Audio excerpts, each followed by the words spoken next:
And thank you for attending our CMAA New England February 2022 program. I am Austin Chafee, an Assistant Project Manager within Jacobs PMCM group here in the New England region and Chapter President of the CMAA New England chapter.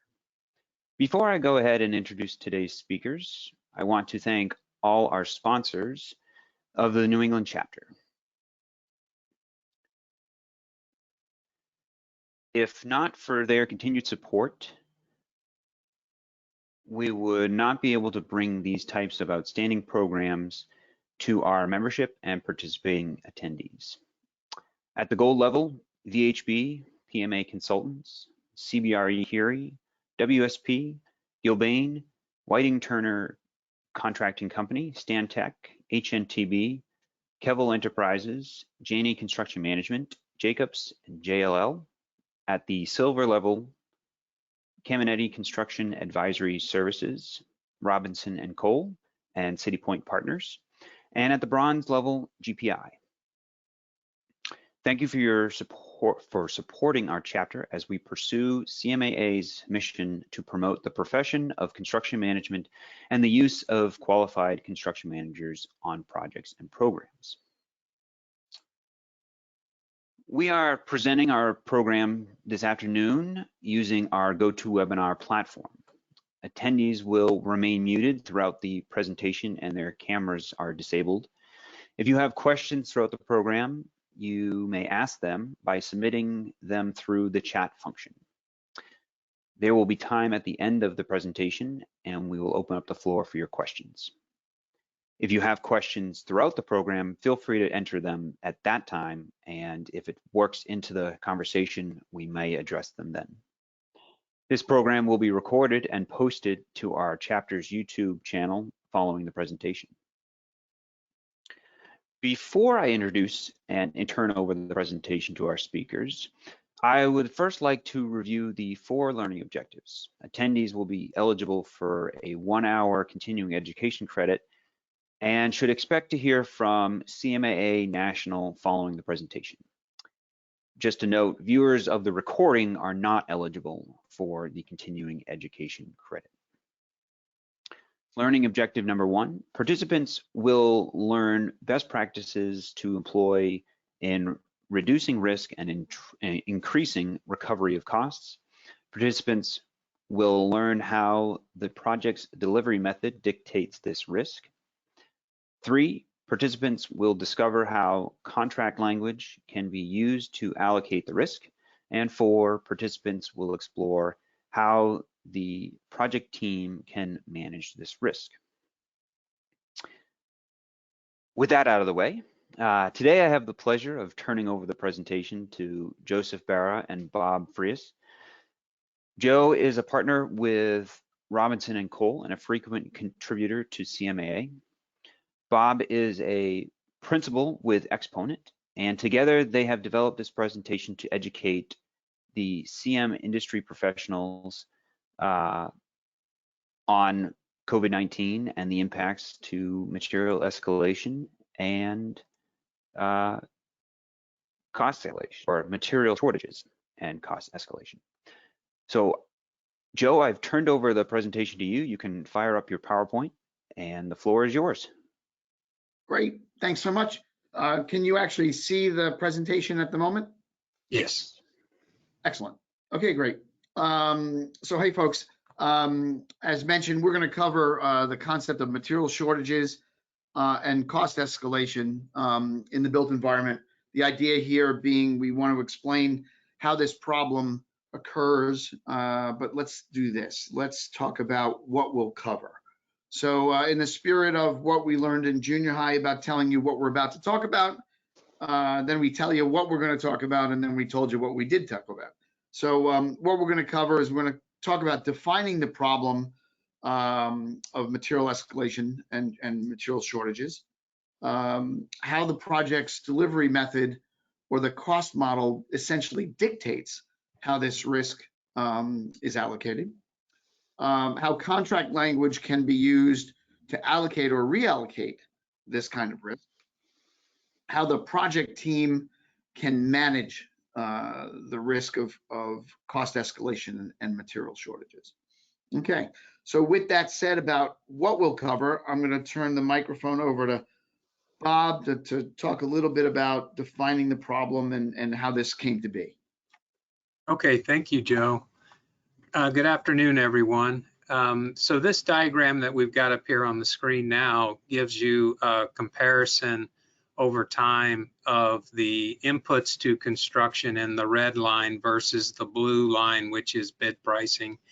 And the data that's shown on the chart there obviously shows a 20.6% increase in that period from August 20th to August 21st. Compared to the bid price, which in that same period was 5%. So you're looking at an excess of 15% there difference on inputs. So that would be the cost of inputs for construction versus the bid prices themselves. I have a little bit more up-to-date information that I think is interesting, and that over the period from April 2020 through November 2021, inputs to construction have actually increased to 29%. And if you do that same comparison of time for the bid price, it's now 13%. So the difference is slightly greater, but both of those have increased, taking it out an additional 3 months through the end of November 2021. And, it's been reported that these inflationary pressure that we see on prices has been due to shortages in the industry that have been prompted by the pandemic, supply chain issues, and then also there's, a recognized increase in global demand and labor disruptions that have occurred. And then on top of that, there's been recognized extreme weather that has contributed to these problems as well in the industry. Joe, can I get the next slide? So this slide here kind of drills down another level and taking a look at those inputs to construction. And you can see here what the increases have been. Again, this diagram shows you from August 2020 through August 2021, and you can see, steel tops the list there with a 123% change in that and the cost of those inputs over that time period. I did a little bit more research in preparation for today's discussion, and if you do year to date through December 21st, that number actually increases slightly to 127.2%. But some of the other commodities there shown, like brass and copper, drops back down. That at the end of the year, over the year to year, was about 23.4%. Aluminum mill shapes were at just under 30%, so they had dropped back as well. However, plastic products had increased by 4% over that year to year through December. And then gypsum products had slightly dropped back to just under 20%. But lumber and plywood continued to increase to a couple more percent through that same period. So you can see that these prices are, through the end of the year, are still in an inflationary position. Joe, can we go to the next slide? So, in terms of defining the problem here and going a little bit further along, looking at, reasons of why we've got the market volatility. And the first thing that needs to be recognized is that there has been a shortage of materials. That has been a problem for the U.S. market, which has driven, these prices up, and it doesn't look as though that's going to, they forecast that it's going to taper off. Most of the economists are looking at, as we go into Q1, Q2, there might be a slight cool down in the market, but that they're not saying it's going to reverse itself yet. They're just talking about a cool down so far. Other issues, Joe, can you move along here on the slide? Thanks. Mill shutdowns. There's been, factory shutdowns for for different reasons. COVID has had an impact on that. The labor shortage is a huge issue that's still impacting projects. I'm working on a transit project today, a large transit project today, and last month of January, they are reporting that in their mechanical and electrical trades that they had absenteeism was as could be approximately 50% due to COVID. So there are still shortages going forward and impacting projects as you try to move forward. There's also the choke points. We've all seen the news recently with the blockage at the bridge to avoid transportation of materials and driver shortages. You've seen that. There's a spike in demand that's also driving part of the problem. And then you've got basic costs that are going up, power and other commodities to produce these products are increasing along with the raw materials themselves. And then there's some rationing and hoarding that's going on to some extent. Also, too, you're seeing factors such as discontinued items. And then, I look at it this way. One of the items, and I was reminded this morning on a conversation with a contractor, windows, for example, both on the commercial and the residential side, that if you look back over the last year, roughly, just being able to get windows has been a huge problem, a big delay. And I know some projects have not even gone forward until they've waited for that material, those windows, to be available to move the project along, to avoid as you can imagine, the problems that would occur if they get there and the windows are not ready to be installed. So, Joe, next slide. So what we've seen here in terms of the impact of all these factors is that, you've got thinner margins by contractors, which are making it difficult to sustain and also control their viability. And then at the same time, there's now going to be, if it hasn't, I'm feeling it personally myself, there's developer costs that are starting to increase, which is going to impact the end user, myself in that particular example. And we're also seeing, with all these issues, project delays, and that's increasing cost and causing other problems. And then the cost increases themselves, which leads to the escalation and uncertainties as you go forward as a contractor. So with that said, I'm going to turn it back over to Joe now so that he can talk about the different delivery models and how some of this can be at least managed from a risk standpoint.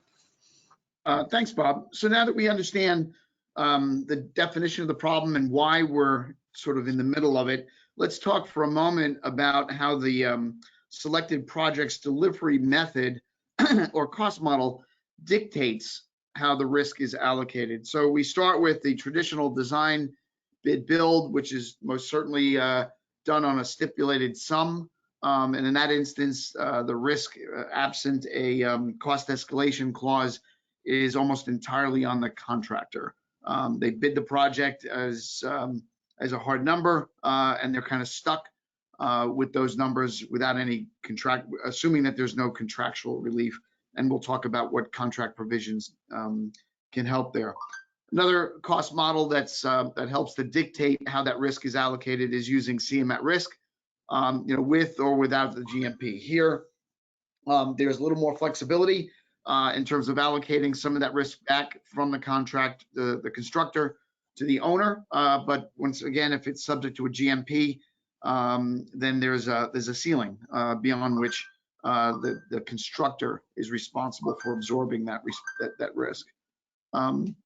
Then we've got the and once again, contingency can be used to help buffer those cost increases. Then we've got design build, which could be or a combination of stipulated sum and or cost plus. So that's kind of a jump ball, depending upon on which method or methods are being used.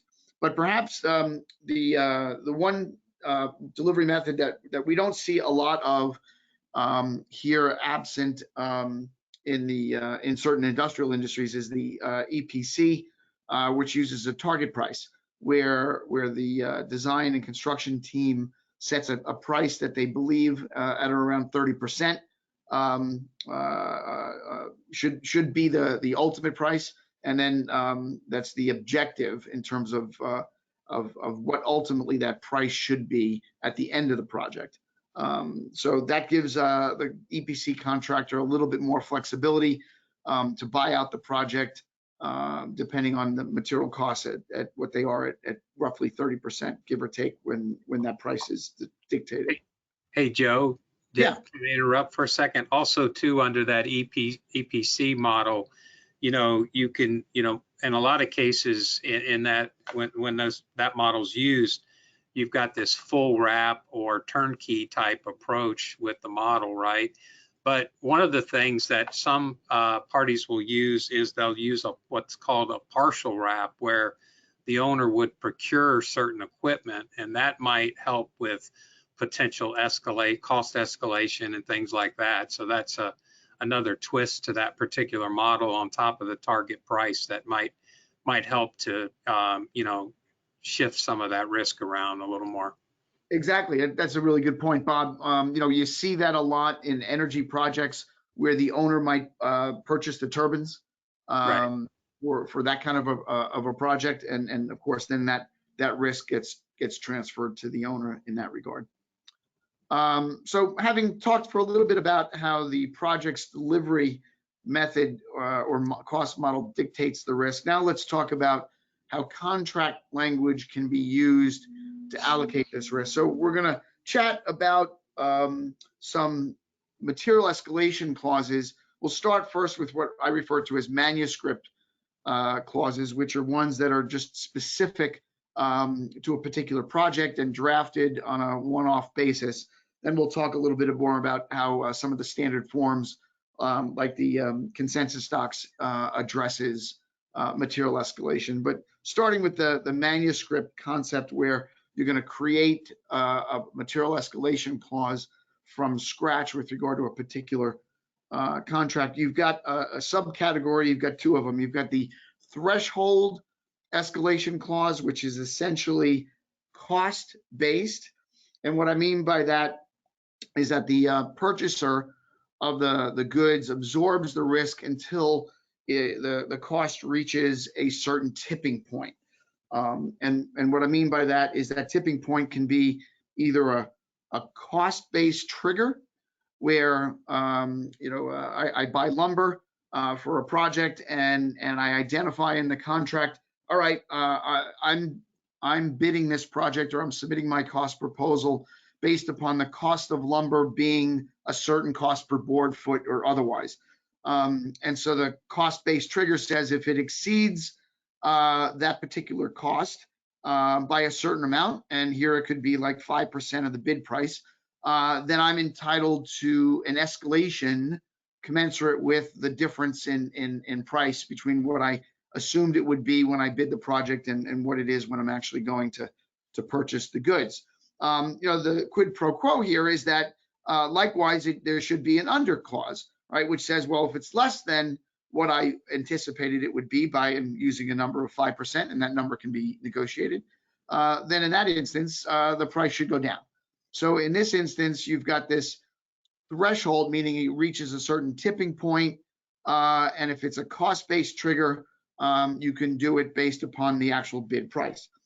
Another way to trigger a threshold escalation clause is on an index-based basis, and that's where the price floats for lumber based upon a particular index value. So if you go to the ENR index or material cost index from some of the national US websites, you could index your particular costs to a particular value that's an objective that's set by the government or some other indice by a reputable trade organization. And that's where the price would essentially float based upon how that index moves up or down. One index in particular could be the producer price index, which is published by the Bureau of Labor, U.S. Bureau of Labor Statistics. So the notion here with index-based triggers is that it's a second way in which you reach defining a tipping point by which you reach a threshold, and then therefore the price gets adjusted. So another manuscript material escalation clause that could be drafted is instead a delay escalation clause, not a threshold based, which is fundamentally time based. The notion is fairly simple, that the prices that I'm quoting are held for a defined period of time. So my bid is good for 60 days based upon the numbers that I give you today. At the end of the 60 days, if we don't sign a contract, then I get the chance to adjust those. This clause, some of the benefits, it expressly acknowledges the uncertainty of the cost at the time of the bid, and that's important to include as part of your bid proposal. This concept attempts to achieve an equitable result. The idea being, look, I can't hold my price forever, so I'm going to give you a time period beyond which those prices then will no longer be applicable. And then lastly, the adjustments can apply or should apply reciprocally if ultimately the price decreases during that time period, of course, or after that time period. So so it could go up or down in that regard. So once again, in the manuscript clauses, you've got two types: the threshold, where you reach a certain tipping point on price, whether it's been based on an index or cost-based triggers, or secondly, alternatively, you can do it on a delay basis where the quotes are good for a certain period of time. So now let's look at some other contract concepts to allocate this risk by using an illustration of a standard form escalation clause. And the Consensus Stocks 200.1 amendment treats this really well. The way it works is it's a pretty user-friendly form. It identifies key materials that are likely to be impacted. So it's not the entire bid price, it's key materials like steel or copper or whatever. It's flexible enough so what you can define which materials you think are the ones that are most likely to be impacted. The form establishes a baseline price, whether it's based upon market conditions or catalogs, whether it's an ENR index or some other indice, or actual cost. Nevertheless, the idea here is you're articulating in the form what the baseline is, what the foundation is for purposes of how you're costing out this particular item. And then you agree ahead of time as to how you're going to make equitable adjustments from that baseline. So the form gives the authors a lot of flexibility in determining, all right, here's the key materials that we think are going to be impacted. Here's my price. Here's what it's based on. If it goes up, and you could do that based on time or threshold, here's how we're going to make that adjustment. So, okay, so now we've talked a little bit about some of the manuscript and what are some of the standard forms. Let's talk about some of the traditional contract provisions that we see in contracts that may, and I underline the word may, be helpful here. So we start with the old force majeure clause, the idea that no one could have predicted this risk, and so now we need to balance that risk amongst the parties participants. It's a contract-based mechanism, and so for you legal scholars to understand that force majeure is not a common law concept. If you don't have a force majeure clause in your contract, you don't have an allocation based upon unforeseen forces beyond your control. So it's either in the contract or it's not. Obviously, as we all know, the concept of force majeure means it's beyond the control of the party who's seeking to enforce the particular clause. And typically it's done to give a party a legal excuse as to why it shouldn't be permitted to perform or forced to perform. Nevertheless, the force majeure clause does require a nexus or a connection between whatever the unforeseen event is and the cost impact.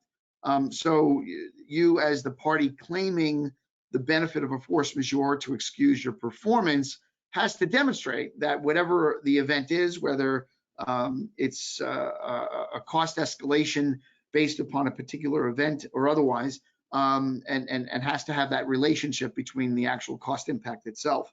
It should be noted, though, that the case law interpreting force majeure says that generally just cost inflation does not apply. Just because you didn't account for the fact that costs go up doesn't necessarily trigger the force majeure. You need to establish the existence of a particular event. One thing that's also important to recognize, and this is a shortcoming of trying to use force majeure for purposes of cost escalation, is the idea that most contract force majeure provisions will only address time extensions and not cost increases. That doesn't mean that you can't negotiate cost increases into the force majeure clause, but they're not typically designed to address that. Now, of course, we've been into COVID impacts, for 2 years plus. So it's hard to argue, at least in today's market, that impacts resulting from COVID are unforeseen. But nevertheless, there could be some creative arguments here as to why certain materials are unavailable that weren't necessarily the direct result of a COVID impact. Hey Joe, Yeah.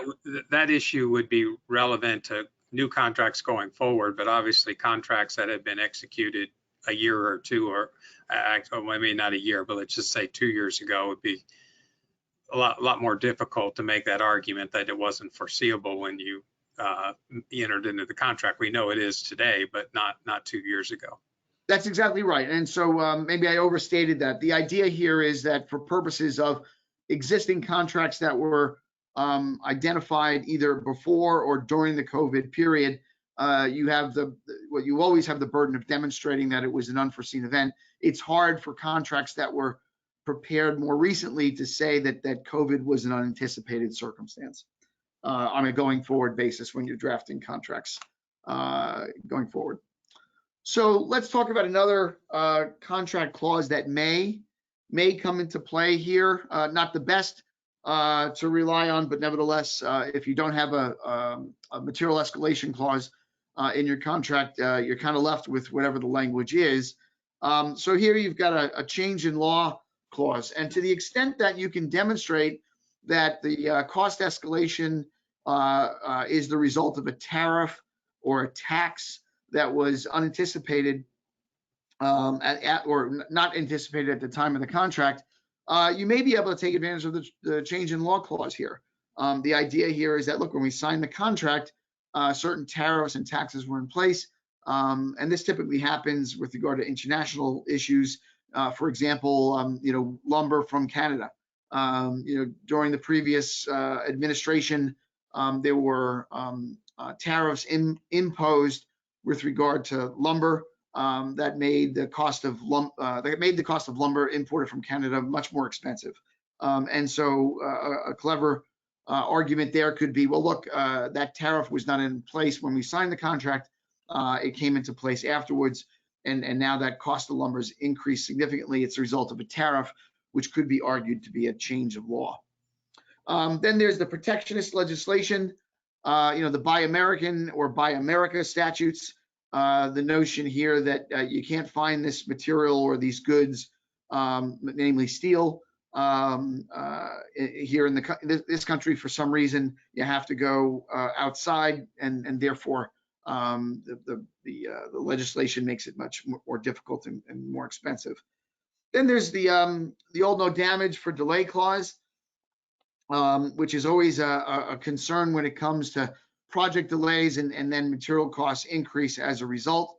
One thing that's very important here is that no damage for delay provisions need to be coordinated with other remedies. So for example, if you've got a material escalation clause, which is triggered based on time, and if in fact the project is delayed, then what you want to make sure of is that if you also have a no damage for delay clause, that those two clauses work together and that they're not at odds with each other. So then you have a debate between the parties as to which clause controls. They should reference each other so that they work in conjunction with each other. And then, of course, there's the timing of the notice to proceed and project access. These concepts take on increased significance with regard to both no damage for delay clauses, if in fact the notice to proceed is not timely made, or if access to the project cannot be had in accordance with the project's original assumptions. Hey, Joe, one comment on that no damages for delay, though, as you know, as a layperson, you know, my understanding is that the premise behind that is that, you know, the contractor will be granted a time extension if due, and the contractor agrees to that, accept that provision in the contract. But if that time extension is not granted and the contractor is looking to be forced to accelerate the project to avoid liquidated damages, that may be one possible way of addressing that situation if you know, that no damages for delay. So, you know, that constructive acceleration argument essentially. So that's exactly right. Notice the idea here that if you're not given a time extension, then you've got this concept that Bob is espousing, is that now you're forced to accelerate in order to do that. One of the things that's important about no damage for delays is to make sure that you're interpreting the clause in accordance with the common law in the jurisdiction that the contract provides. So, for example, here in Massachusetts, should an owner try and enforce a no damage for delay clause on a contractor, and we have to assume for the purposes of this illustration that the owner is solely at fault for purposes of the project delays, maybe did not provide the notice to proceed or did not provide access to the project site, whatever, and those circumstances had nothing to do with the contractor. So here in my illustration, the owner is completely at fault. And so now if you have a no damage for delay, you know, that contract provision would generally say, hey, look, I, the owner, now have the right to delay the project, and your sole remedy here is an extension of time, Mr. Contractor. You don't get any money in accordance with this clause. Well, in Massachusetts, if an owner is solely at fault and refuses to give a time extension, then the common law here in Massachusetts says that the owner is essentially whipsawing the contractor, and the courts will find that no damage for delay clause unenforceable. The notion here is that the courts say, look, owner, if you want the right to delay the project without having a cost impact and only giving a time extension, then you can't deny the contractor the right or remedy to that time extension that the contract provides. And if you do so, then you're basically giving the contractor no remedy. That's the whipsaw sort of concept. And so therefore, the courts will find that the clause is unenforceable because the owner has deprived the contractor of the only remedy it has for an owner-caused delay. That concept exists in some jurisdictions, but not others. There are other exceptions to no damage for delay clauses that are beyond the scope of this discussion in the context of material escalation, but something to recall or to consider. Let's talk. One comment, though, just to kind of wrap that up, Joe, is that for owners who like to wrap up the discussion of delay at the end of the project, that no damages delay clause is not their friend. Agreed. It's very insightful. So what other contract languages can be used to allocate this risk? Once again, you know, these clauses that I'm talking about now, the suspension, the no damage for delay, the change in law, they weren't intended to address material escalation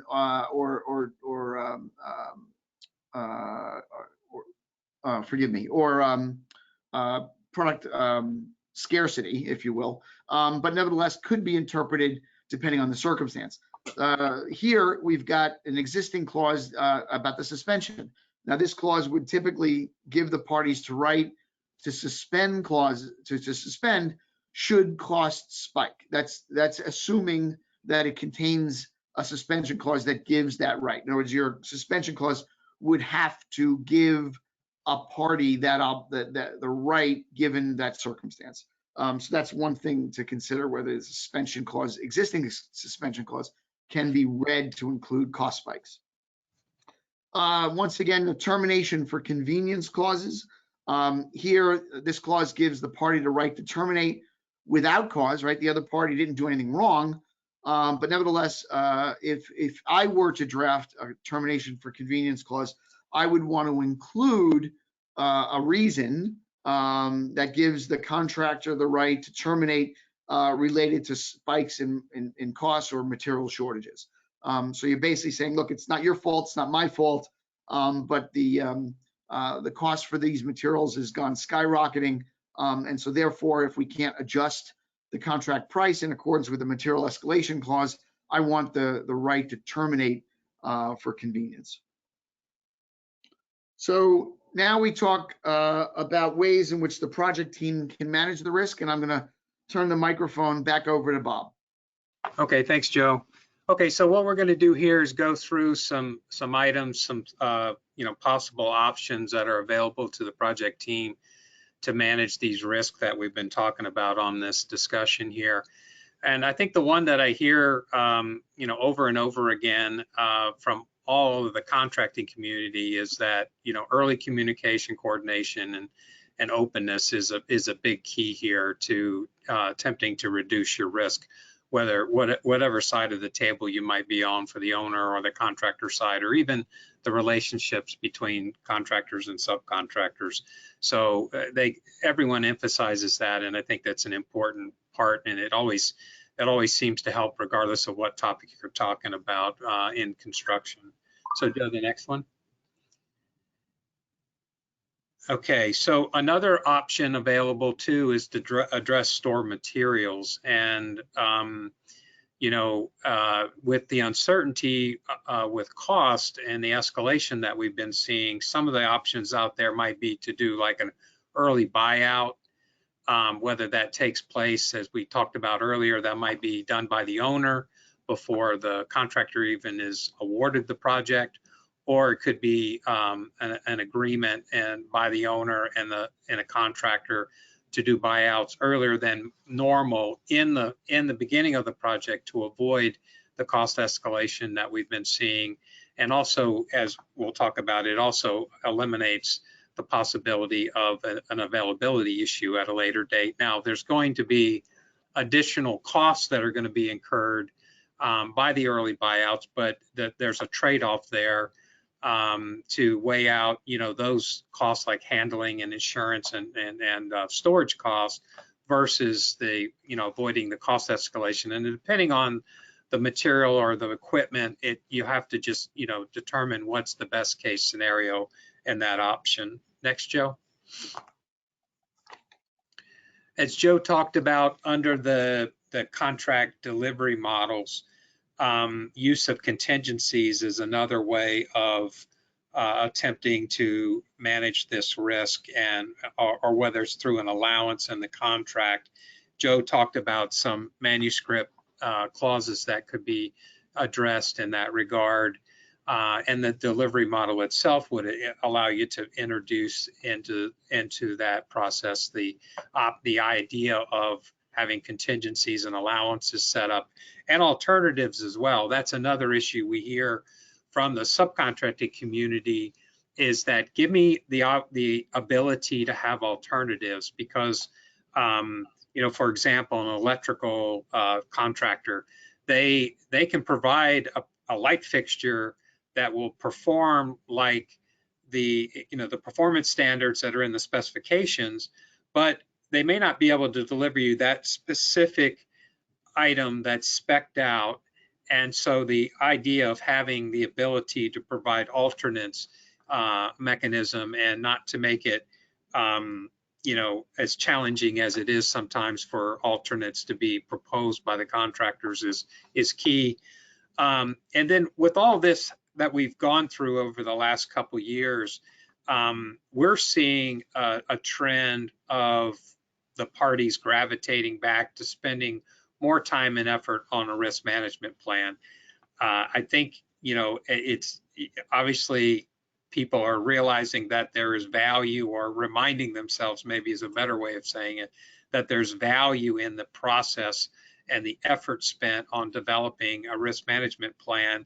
And even if you take it just through the qualitative analysis, where ultimately you have a risk register, which the parties can then use that as a management tool to manage that risk, those risks that are possible for your project, it's got value. And then if you want to take it to the next step and take it to the quantitative analysis, then you have the ability to look at what cost and schedule contingencies might look like based on certain risks that your particular project might be exposed to.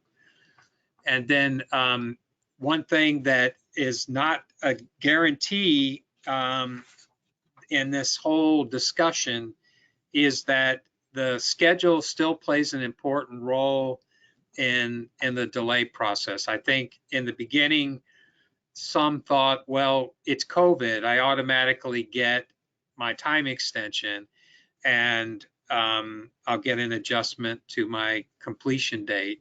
And I think what they've experienced and what we're finding is that not so quick, and that you still need to go through all the steps that would normally take place, even if you had an unforeseen condition that you discovered on one of your projects, and how you would go about proving entitlement to whatever time was related to that unforeseen condition. The case is the same here with these issues that we're talking about on this discussion. You still need to rely on the schedule, prove through the schedule that the critical path was impacted, and that you can demonstrate that project completion was delayed, because typically that's what your contract's going to require. Proper backup goes along with that. They kind of go hand in hand, right? Because the schedule allows you to identify and quantify the critical delays, but then there's going to be the causation that has to be supported with that. So you have to demonstrate through a causal analysis what drove those delays and what caused them. And you need that backup and documentation. So you need to, with the same rigor that we would have for any other issues, more traditional issues we've been seeing prior to, the pandemic, you've still got to document and have the documentation in place to demonstrate that the impact and the delay has occurred.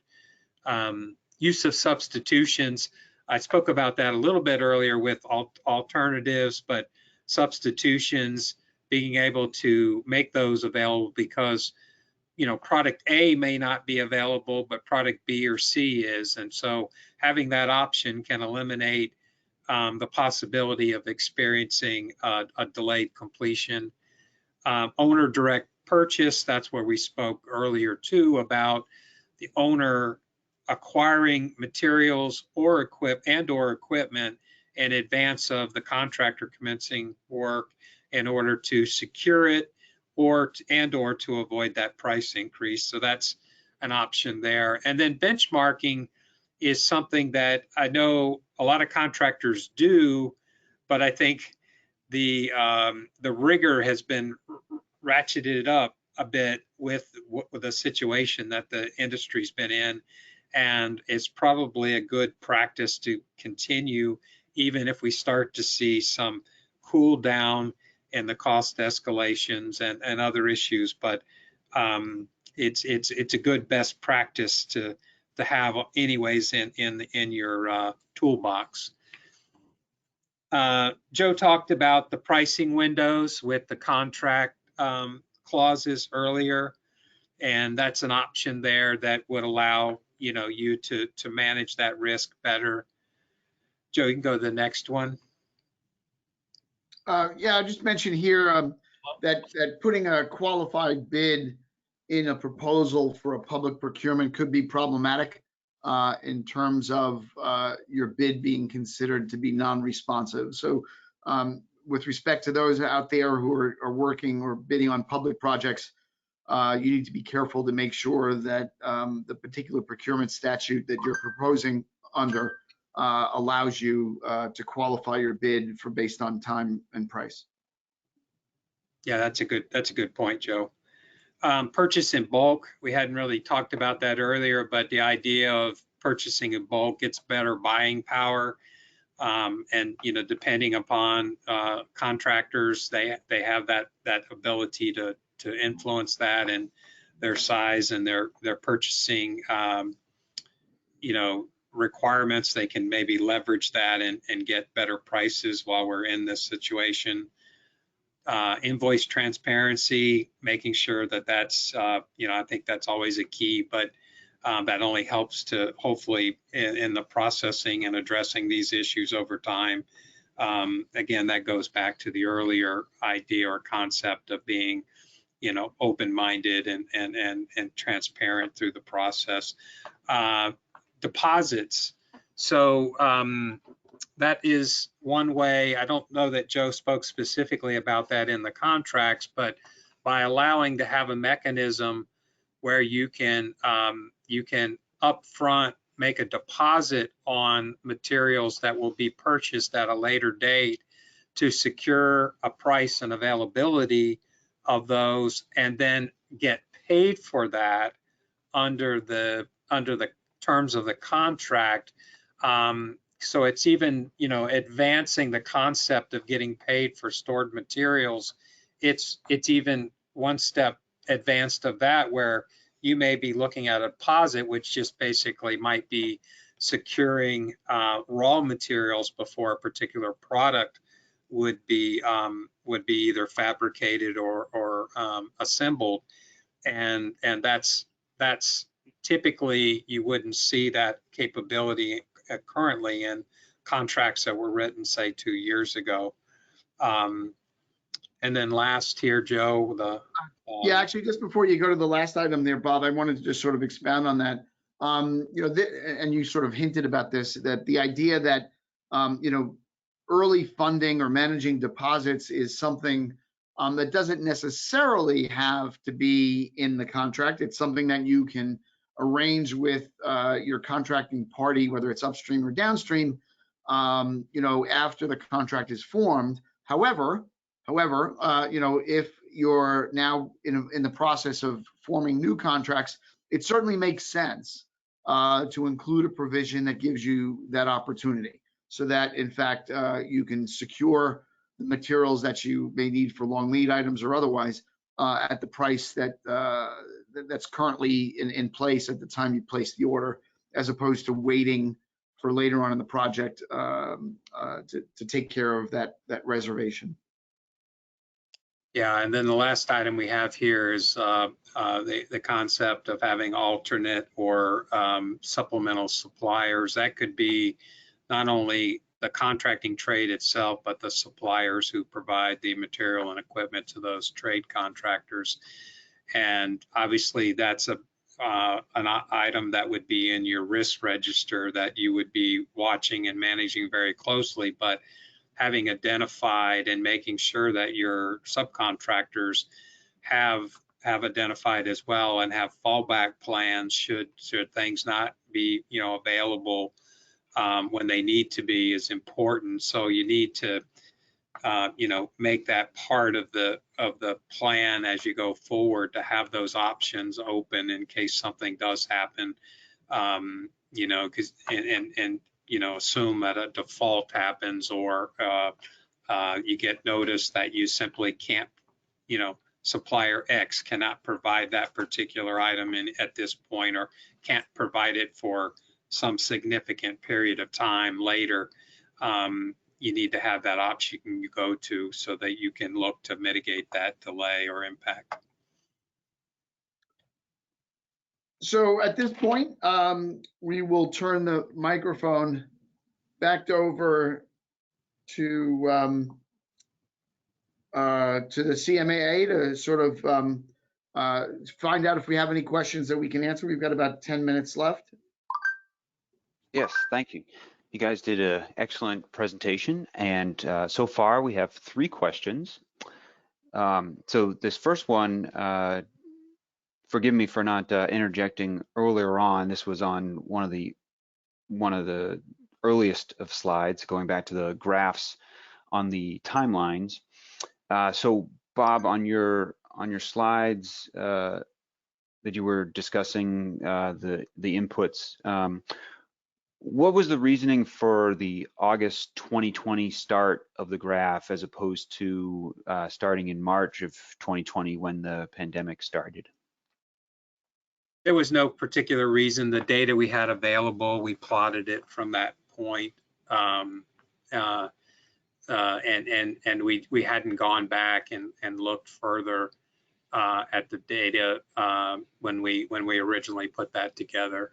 So there was no particular reason behind that. And as I said earlier, I had seen an update to that, which took it back to April of 2020 through November of 2021. And if you go back one slide, Joe, on the inputs, which are the red line there, that's from April 2020 through November 2021, that was a 29% increase.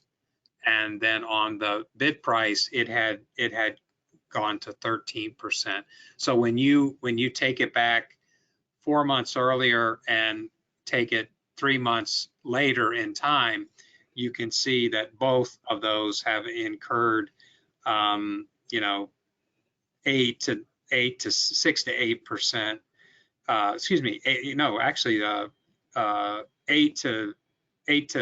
around 8%, both of them actually. And I do the math real quick. So when you look at it in a broader window of time from April 2020 through November 2021. Okay, and just a quick follow-up. This is collected data. I'm curious if you have any predictions or any sort of insight into where these numbers might go in the near future. For what I'm reading from the industry experts that track this much more closely on a timely basis than I do, is that they expect these numbers to cool off a little bit, meaning that I think the slope of the curve will start to flatten, or because if you take this out, for example, you take this one out, inputs through November, that slope actually jumps back up through September, October, November of 2021 on those construction inputs. And again, what that's giving you, the producer price indices that is published by the Bureau of Labor Statistics. Joe was talking about that when he was talking about those clauses that you could trigger either based on the amount or time. And that data comes right off that government website.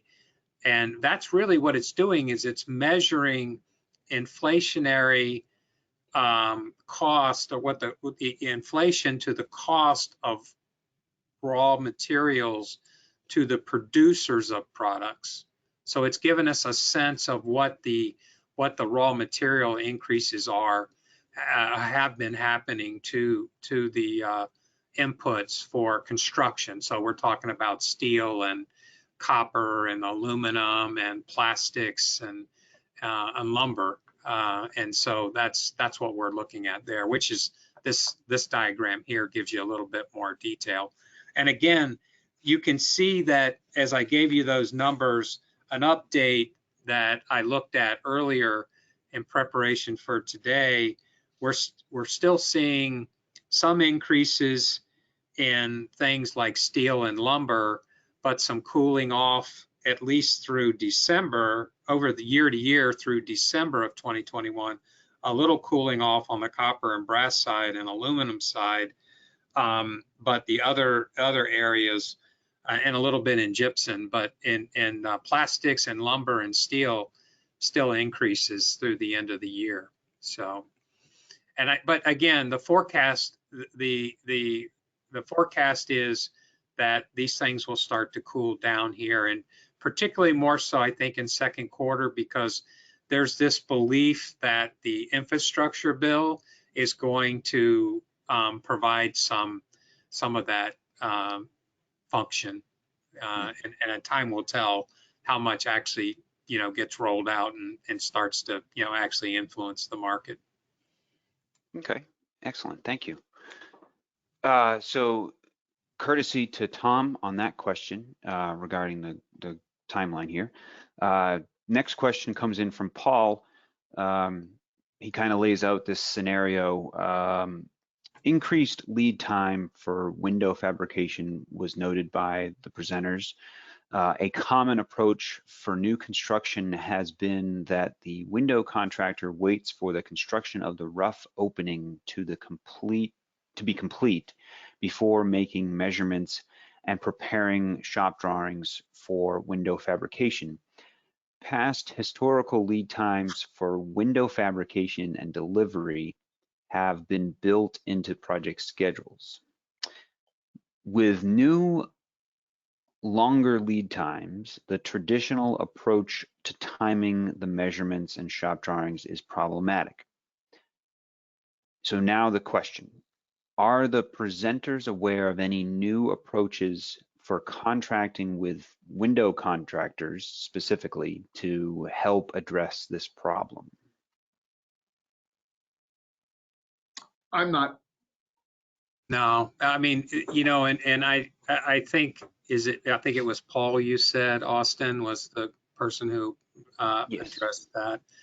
It's a good point. I think, on the curtain wall, window wall side of things, that's going to continue to be a challenge, but in the punch window type of environment where you see, I don't know about, the market there in Boston. I haven't had the opportunity to get there in the last 2 years, but I can tell you here in the DC market, even through COVID, we've continued to have this huge growth of multifamily housing.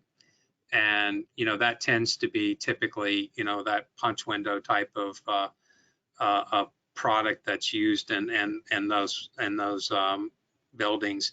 And I think that probably allows at least more opportunity to assume a certain dimension for that opening and to allow that fabrication to proceed in advance of the actual opening that Paul makes a point to on a window wall or curtain wall basis. Mm-hmm. Okay, excellent, thank you. We also had 2 of these come in once we started, so they might be connected to previous answers. The first one comes in from John. Does shifting purchase of materials to the owner relieve the contractor of all risk for the material? Well, I guess I can take a stab at that. I guess it depends on what the questioner was talking about in terms of all risk. I mean, certainly usually in the EPC world, the contractor still has the burden of installing the equipment and making sure that it works in accordance with the design. So that risk is still with the EPC contractor. The idea of having the owner purchase the equipment is, at least as an initial point, to be able to save costs for buying power. If in fact the owner was involved in the selection of the equipment, then obviously the owner has some responsibility for ensuring its performance meets the criteria that it anticipated. So sometimes that's a shared risk. And then the last one, Joe, would be for schedule management too, as well. Right. You may want to touch on how that would work then, Bob, Yeah, in terms of who bears the schedule risk.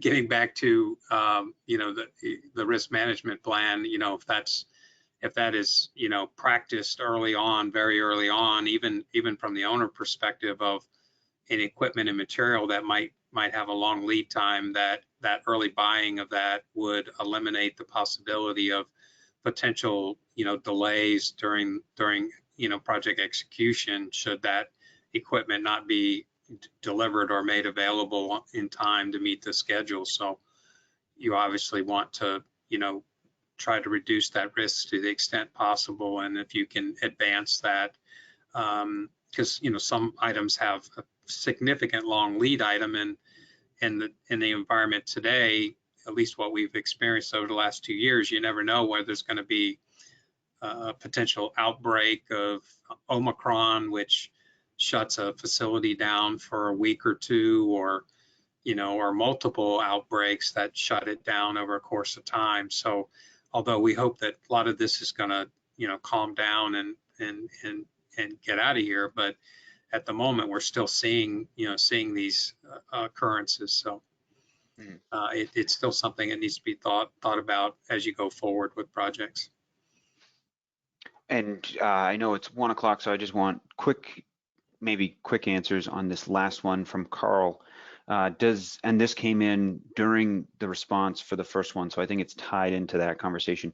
Does this mean that material recyclers are getting more money for their materials because they're going up, whereas the cost to them was staying the same? That's a good question. I don't know the answer to that. It would be interesting to survey the recycling market to see what impact that's having on their profitability. I don't know the answer to that. Yeah, I'm like Joe. I haven't seen anything in particular or heard anything in particular on that, but I could see where that would be the case, that their product would drive up price. Okay, excellent. Well, I thank you both for joining us today and sharing your insights and sharing your presentation. And I'll also thank our attendees for joining us. Hopefully this session was educational, insightful, and that you can bring this information back into your professional careers. I will just quickly make one mention of our upcoming March program. It is our joint program with SAME Boston Post. March 8th, we'll be at the Dedham Boston Hilton, and we'll be joined by speakers giving us their lessons learned and their experiences as they pertain to the Merrimack Valley gas crisis that was a couple of years back. So be on the lookout for information on that, and we'll be in person at that location. So we look forward to seeing you all in person. So again, thank you, Joe. Thank you, Bob. Have a great afternoon.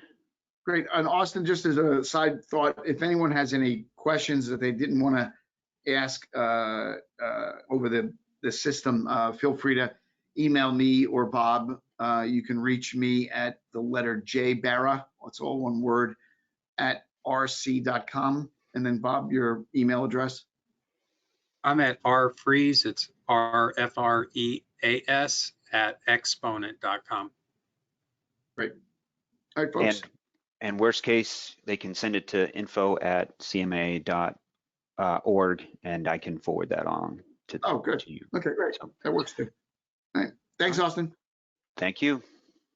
Thanks, Austin.